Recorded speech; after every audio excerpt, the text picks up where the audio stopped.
Dust Devils.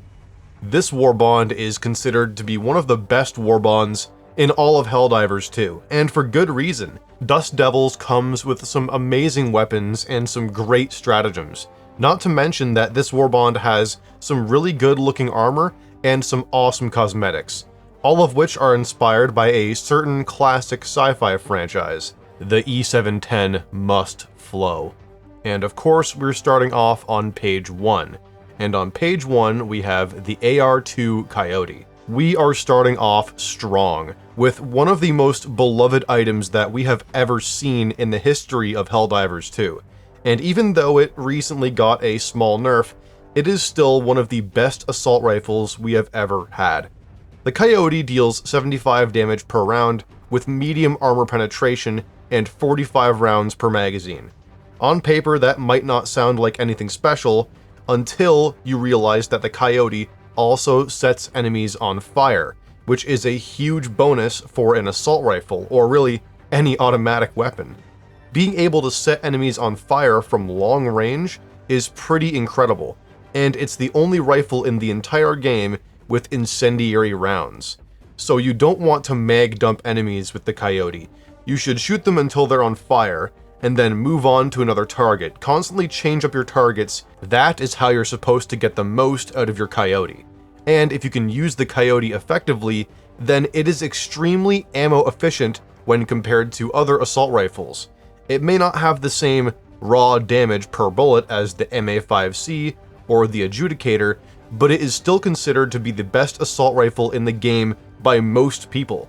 Plus, I'm just glad that we finally have an AK-style rifle in the game, and it's a great rendition of like a sci-fi space AK. I wholeheartedly recommend the Coyote. It's a really fun weapon to use, and it's very effective in the right hands. Next up, we have the DS-42 Federation's Blade armor set. And if you're a fan of the Dune movies and you want to play as the Sardaukar, then this is the armor set for you. All of the armors that released in the Dust Devils update are heavily inspired by Dune, and if you haven't seen the new Dune movies for some reason, then you should go watch them right now. They're just great sci-fi movies. It really feels perfect for an armor set that was designed to go into foreign worlds, into foreign uncharted territory.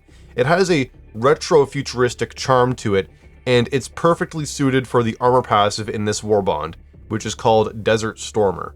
Desert Stormer comes with 2 perks.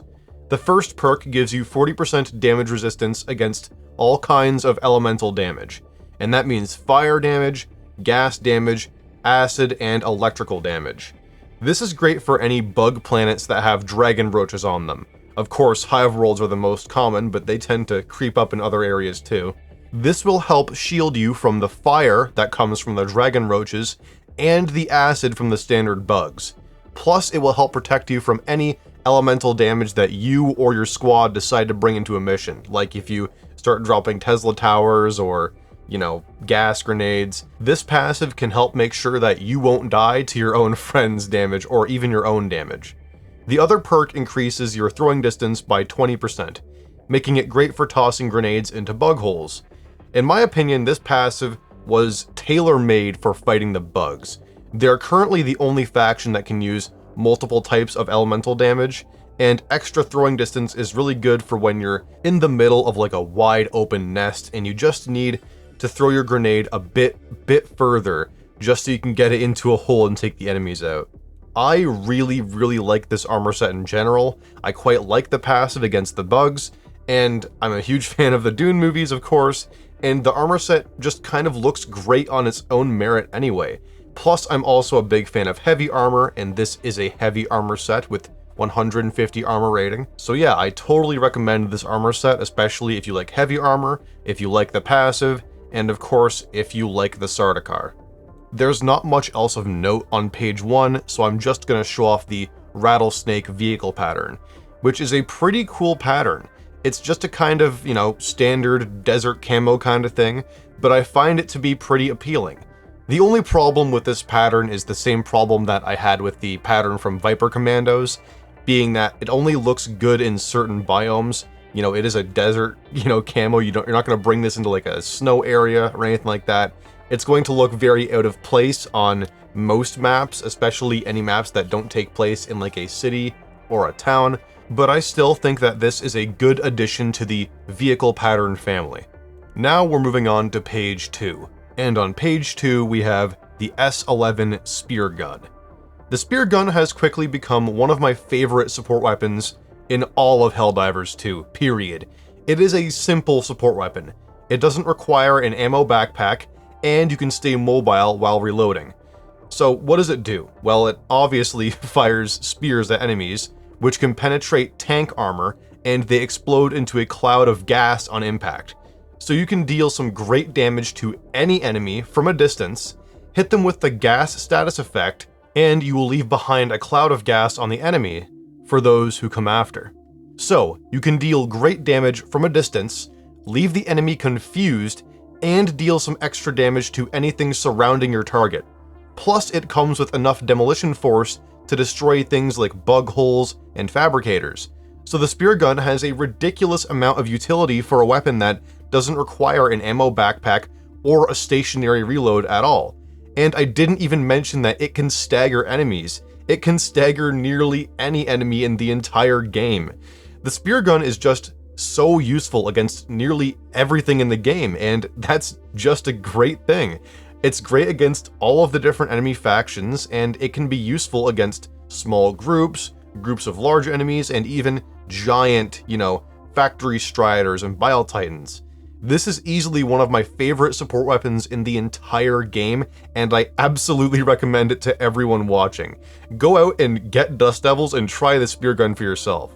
Next up, we have the E-710 Expendable Napalm. If you're a fan of the expendable anti-tank, then you will probably like the expendable napalm as well. It functions just like the EAT. You call it down and the Hell Pod gives you 2 single-use launchers. The expendable napalm fires out a projectile that explodes on impact and can set enemies on fire, of course, and it will spread bomblets just like the airburst rocket launcher does. And each of those bomblets will also spread fire on impact, so you can quickly cover an entire area in napalm and deal some great damage while you're at it.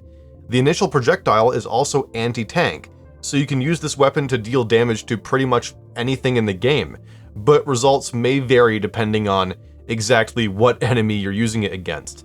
This weapon is great against groups, like if a bunch of enemies just get dropped off in front of you from like a bot drop or whatever. This weapon will kill almost all of them if you can land your shot correctly. You typically want to land it right in the middle of a group of enemies, like right on whoever's standing in the middle of that group. It will just devastate them. It's incredible. It's like a safer version of the airburst rocket launcher. Since it doesn't detonate on proximity, it will always travel to where you just shoot it and devastate the enemy forces. And of course, it still has a modest amount of demolition force, so it can destroy bug holes and fabricators if need be, but you definitely want to save this thing for groups of enemies instead. It's effective against a wide variety of enemies, so you don't exactly need to pick your shots carefully, just land it right in the middle of a group of enemies and watch it go to work. I definitely prefer the expendable napalm over the EAT, I just think it's way more fun, but they're both good stratagems and it would be pretty fun if you ran a whole loadout based on expendable weapons. I think that would be a pretty fun idea. Maybe it'll be a good idea for a video, who knows. And of course, these expendable weapons are easy to share with a friend since you get 2 of them, so it's pretty fun to enjoy with a friend. Next up, we have the DS-191 Scorpion Armor Set.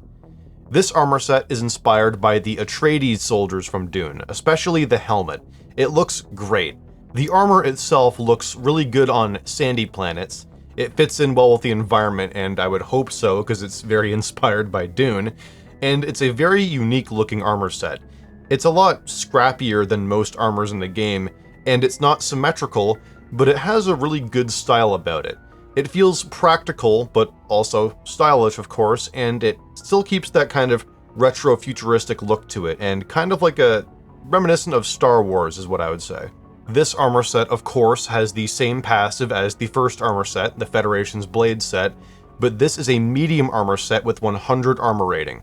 So of course, it's not as defensive as the Federation's Blade set, so it doesn't exactly synergize with the passive quite as well, but you can stay mobile while still keeping some extra resistance to the elements, and of course increased throwing distance. Plus, the description for this armor is pretty great, it's pretty funny, it's a funny little Star Wars reference, and of course, I like that. So yeah, both the armor sets in this Warbond are pretty good. I of course prefer the heavy armor, that's just more my speed, but they're both pretty solid. Time for page 3, and on page 3 we have the Barrier of Heads title. This is a really awesome title, and it's very fitting for Dust Devils. It comes across as very fanatical and violent, which totally matches the style of this Warbond. Next up, we have the MS-11 Solo Silo. And the Solo Silo is essentially another expendable support weapon, but it's not quite as simple as that. It is a hell pod that buries itself in the ground and functions as a small missile silo. Then you can retrieve a laser designator from the silo and use it to paint a target for the missile to destroy, and trust me, it will destroy your target, almost guaranteed. It is capable of destroying a wide variety of enemy buildings, including command bunkers, shrieker nests, and spore spewers. However, it cannot destroy some larger structures like stratagem jammers, which is a bit disappointing, but I can understand that it would likely trivialize jammers if that were the case. It can also take out some large enemies like Bile Titans and Factory Striders in a single strike, making it one of the most deadly items that the Helldivers have access to. It does require more effort and more thought than a standard support weapon, but it does reward patience and careful strategy. The Solo Silo is a really cool and really unique stratagem. I quite like it. It's unlike everything else in the game, and I can recommend it, but it might not be for everyone. Next up, we have the G7 Pineapple. This grenade is incredible at taking out groups of enemies. It's definitely my favorite grenade for just downright killing some enemies. The pineapple explodes 2.4 seconds after being armed, and the initial explosion spreads shrapnel and deals some decent damage, acting pretty much like a frag grenade. But the pineapple also acts as a cluster bomb, similar to the airburst rocket launcher or the expendable napalm from earlier. It spawns a cluster of smaller explosives that will spread out and deal some pretty great damage when you actually add it all up together. It's also capable of destroying certain enemy buildings, standard stuff like fabricators and bug holes. Sadly, you can only hold 3 of them at a time, but they are very strong, so that pretty much makes up for it. It's definitely not ideal for taking out things like bug holes.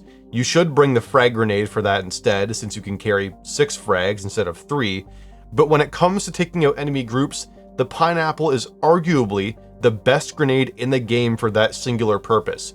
Plus, it's just really fun to use. I've always been a big fan of the airburst rocket launcher and, other assortments of explosions, so the pineapple is really fun, and it's just a solid addition to anyone's arsenal if they want something more standard, but also powerful. And finally, we have the Raiders Cheer emote. This emote is great. If you've ever seen any of my other videos or read my name on YouTube, then you know that I'm a fan of Star Wars, and this is straight up just what the Tusken Raiders do in Star Wars, and it's even called Raiders Cheer, so I appreciate the reference and I think it's pretty cool. In conclusion, Dust Devils is an incredible Warbond. You get a really, really good assault rifle, a great grenade, and some of the coolest support weapons in the entire game. Some really, really unique stuff. Stuff you definitely won't see in other Warbonds at all. Plus, you get some really awesome armor sets and some really cool cosmetics. The capes are great, and so are the vehicle patterns, as well as the emote and the title. There's really nothing bad about Dust Devils. Perhaps the armor passive could be stronger or have another perk, but that is a really minor complaint. It's still very good in some situations, especially if you never got the Killzone armor sets. It's essentially a side grade to the passive that came out with that crossover. And if you're a fan of Dune, then you're sure to love the armor sets anyways. Overall, Dust Devils is just incredible. I have really no complaints about it. And the Superstore update for Dust Devils is pretty great too. You can get a Fremen style armor and the machete, which is a very unique melee weapon, and it's my personal favorite among all of the melee weapons in the game. It combos very well with the emote from Servants of Freedom, You know, you raise your sword in the air just like Paul Atreides. You can make a badass Dune cosplay with these two warbonds and their items. Anyways, I definitely recommend Dust Devils to pretty much everybody. New players and returning players should both check this warbond out because you can get some really incredible items from it. And if you play Helldivers 2 regularly and you somehow haven't picked up Dust Devils yet, then you better get down on that super credit grind because this shit is good. But what do you think about Dust Devils? Is it great? Have you bought it yet? And fuck your zodiac sign, which of the great houses do you belong to? Let me know in the comments down below. And of course, I want to thank my channel members: Swickity, ArchAngelShipyards, DirtyKnightmare, NOTSAINTT, Where's Cheddar, Minuby, and Mushroombytheoaktree. Thank you guys for your continued support of the channel, especially during this recent hiatus I took. I was pretty sick for a while, and I also just kind of, you know, took a day or two to just relax. I haven't done that in a while, so hope it wasn't too much of an inconvenience. And that is all I have for today. This is Grand Moff Togan of the SES Prophet of Dawn, signing off.